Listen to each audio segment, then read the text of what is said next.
4 men from a recon team were deep inside enemy territory in Vietnam, on a night so dark that it felt as though the world itself had been swallowed by shadows. The jungle was alive with the faint hum of insects and the whisper of the wind through the leaves, yet beneath those natural sounds there was a terrifying stillness. Every instinct screamed danger. The men, crouched low, scanned the darkness around them. Suddenly, faint rustles and shifting shadows revealed what they feared most. Enemy soldiers were closing in from all sides.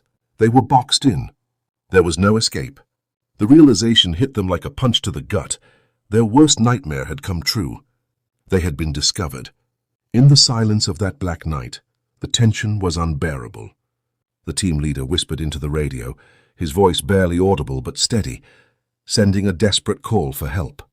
The air crackled faintly with static as he repeated their coordinates, hoping anyone was listening. They moved quickly but silently, setting claymore mines around their position, checking their weapons and securing their gear. The humid air felt heavy on their skin as they prepared for what they all knew was coming, a fight they might not survive. Within minutes, a response came through the radio, and for a brief moment hope flickered. But that hope was crushed almost as quickly as it appeared. Command had decided the rescue was too risky, too dangerous. They were on their own. Yet not everyone was willing to follow that order. High above, 2 pilots sitting inside AH1 Cobra helicopters heard the transmission. They knew what it meant to be stranded in the jungle surrounded by the enemy. Against direct orders, they made their decision. They would go. They would fly into the darkness, into the heart of danger to try and pull those men out. What they were about to attempt would defy logic and military protocol, but it would also embody the purest form of courage. What those pilots did that night would become the kind of story that helicopter crews told for generations, the kind of story that showed what real heroism looked like. But to understand the magnitude of what they risked, we first have to understand why the Cobra helicopter even existed and how it became the machine that could take on such a mission. When the Vietnam War began, the US military believed that helicopters were nearly untouchable because of their speed and maneuverability. The assumption was simple. If you could move fast enough, the enemy wouldn't be able to hit you. But the jungles of Vietnam had a way of shattering assumptions. Out of more than 12,000 helicopters deployed during the war, nearly half were lost. Many were destroyed by enemy fire. The Bell UH-1 Huey, the iconic symbol of the Vietnam War, was fast, dependable and versatile, but it was never meant to withstand enemy fire. Its frame was made of lightweight aluminum and plexiglass to keep it agile, but that also made it extremely vulnerable. A single bullet through the right line or engine could bring it down. The only armor was a small layer of steel under the pilot's seats and around a few key components, which wasn't enough against even small arms fire. As the war dragged on, and the North Vietnamese learned to predict American air tactics, helicopter missions became death traps. The revolutionary tactic of dropping troops directly into battle zones had worked brilliantly at first, but it soon became predictable. The enemy adapted. They learned where and when to strike, setting ambushes for the incoming helicopters. The worst moment of any mission came during insertion or extraction, when helicopters hovered low to the ground. Suspended in the air, unable to move quickly, they became perfect targets. Enemy machine gunners, snipers, and RPG teams waited for that moment. Soviet-supplied heavy guns tore through the air with deadly precision. Sometimes even a short burst from an AK-47 at close range could punch through a Huey's thin skin and send it spiraling into the trees below. Helicopters fell out of the sky so often that some crews were shot down multiple times, sometimes twice in one day. It was chaos, and morale was beginning to crack. While high-ranking officers debated solutions in air-conditioned offices, the men on the ground decided to take matters into their own hands. They couldn't add heavy armor or sandbags like the truck drivers did, but they could add firepower.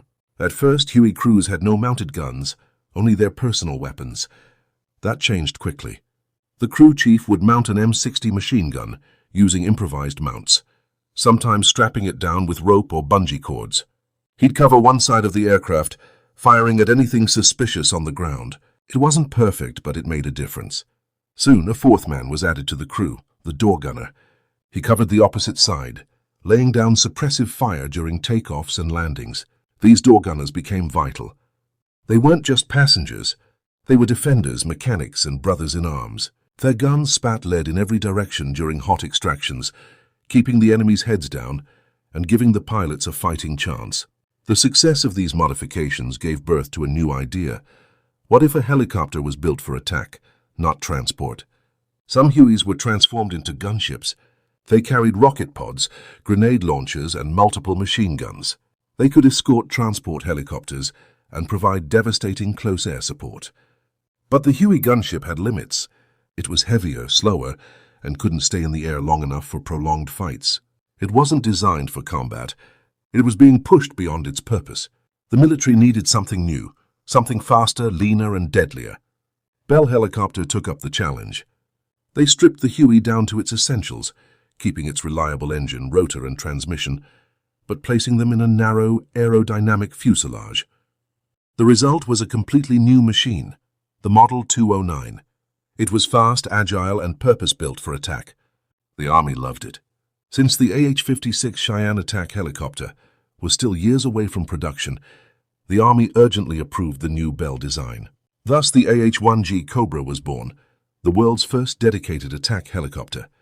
The Cobra's slim frame made it a difficult target and allowed it to slice through the air with deadly precision. The pilot sat in the rear seat, controlling the forward-firing weapons, while the co-pilot and gunner sat in front, managing the chin-mounted turret and rockets. Together they formed a deadly duo. The Cobra was lightly armored but far better protected than the Huey.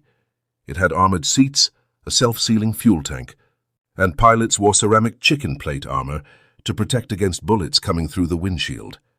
Each Cobra carried stub wings loaded with Hydra 70 rockets, up to 38 rockets in total, capable of blasting everything from enemy bunkers to hidden gun nests.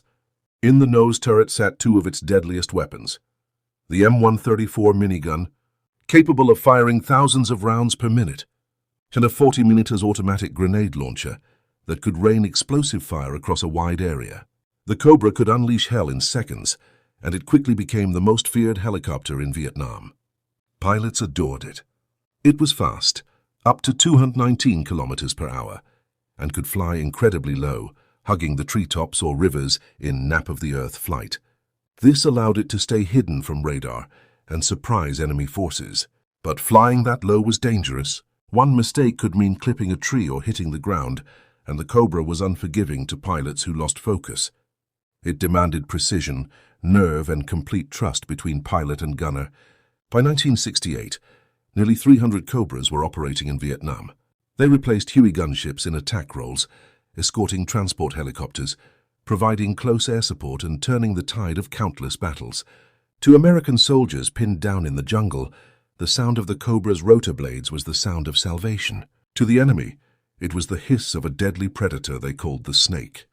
And this snake was about to strike in one of the most daring rescue missions of the entire war. Two Cobra pilots, defying direct orders, would fly into the heart of enemy territory under heavy fire to rescue the four trapped men. They knew the odds were against them. They knew the chances of coming back alive were slim. But they went anyway. Because in war sometimes courage is not about following orders. It's about refusing to leave your brothers behind. Troops on the ground during the Vietnam War faced unimaginable challenges. The thick jungles, hidden traps, and unpredictable enemy movements turned every mission into a fight for survival. Soldiers often found themselves surrounded by unseen enemies, relying only on courage and instinct to stay alive. But things began to change when air support became something they could directly call in. Now, for the first time, ground troops could contact pilots and request precise firepower exactly where they needed it. This transformed the way battles were fought. Before this new system, fighter jets were used to provide support from the sky. They were fast, powerful, and destructive, but their speed also became a problem. Fighter jets often moved too quickly to identify exact targets on the ground, and this led to tragic mistakes. Bombs and napalm were dropped based on coordinates, not visual confirmation, and many times friendly soldiers were hit by accident. These mistakes cost countless lives and shook the confidence of the troops below. The North Vietnamese understood this flaw and cleverly used a deadly strategy called hugging the belt. It meant staying as close to American soldiers as possible, so close that any airstrike or artillery attack would risk killing both sides.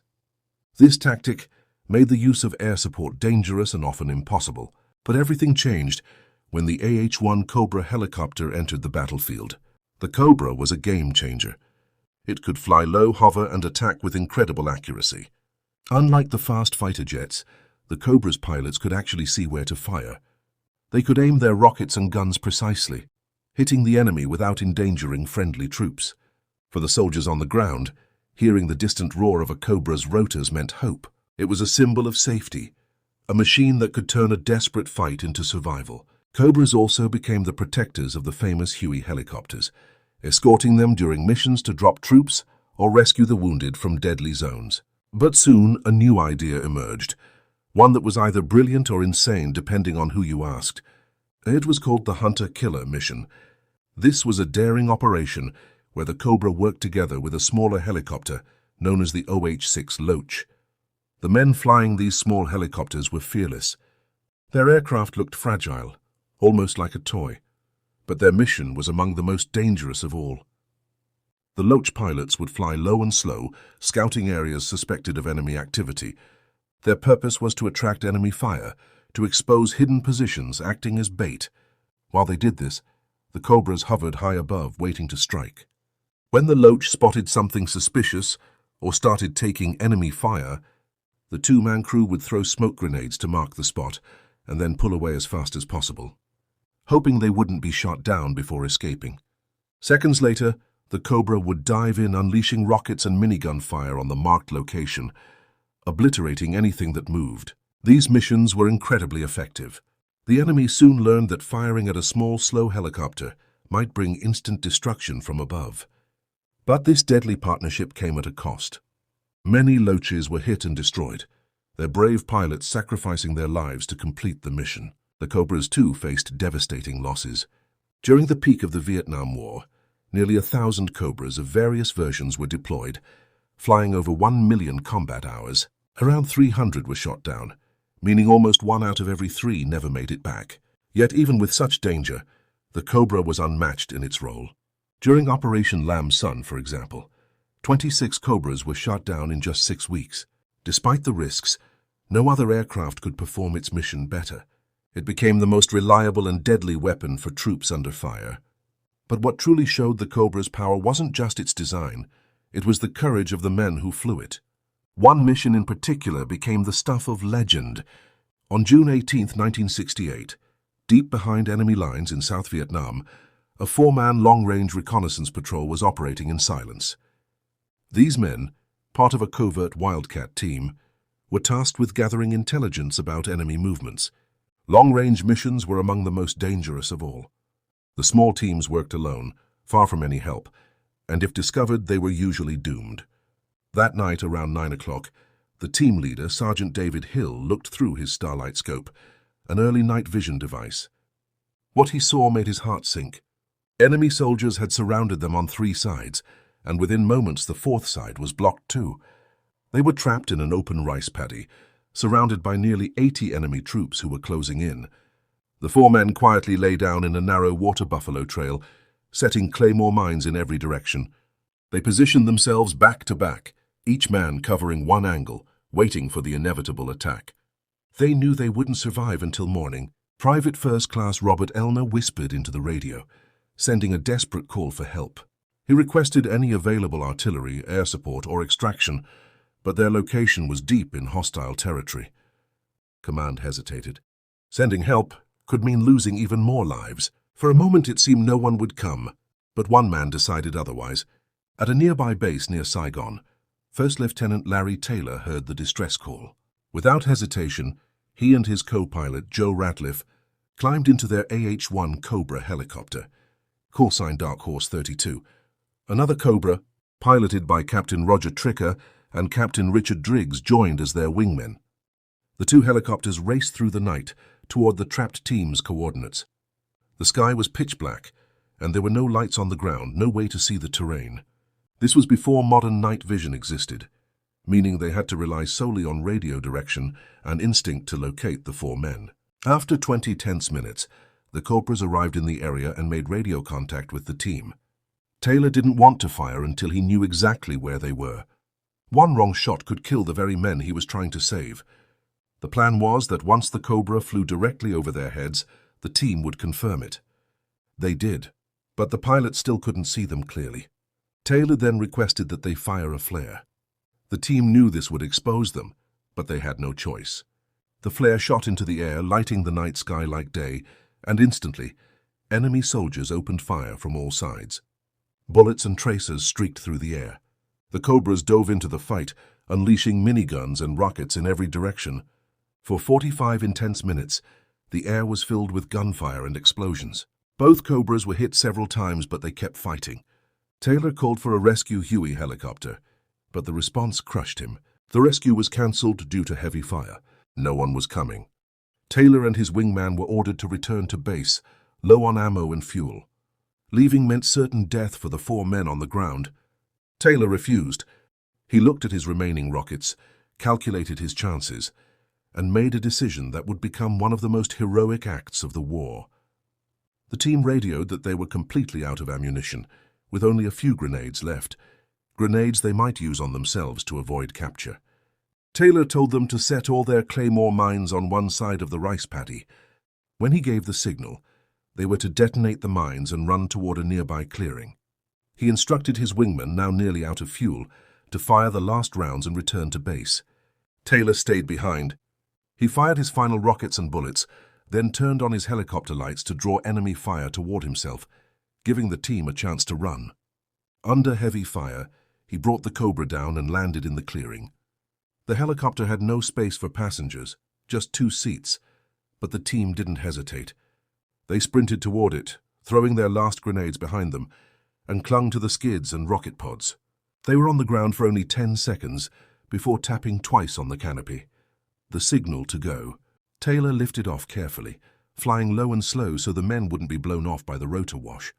Tracer rounds followed them through the dark sky as they escaped.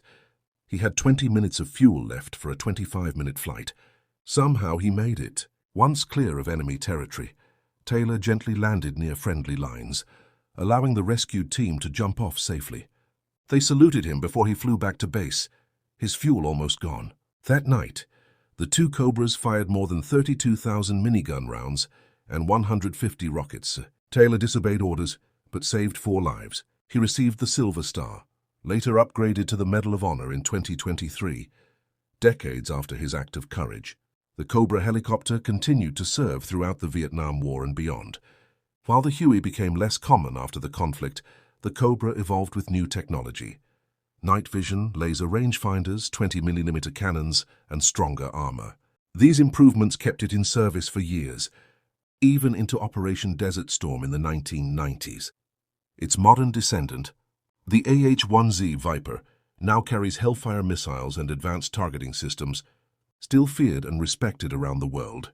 Though eventually replaced in U.S. service by the AH-64 Apache, the Cobra's legacy remains. It was the machine that protected soldiers when no one else could, the weapon that changed air warfare forever, and the symbol of courage for the men who fought both in the sky and on the ground. And that was the story of the Cobra helicopter and the fearless pilots who risked everything to save their brothers in arms. Stories like these remind us that true courage often comes in the darkest moments, when hope seems lost, and yet someone decides to act. These men didn't just fly machines. They carried the lives and hopes of those on the ground.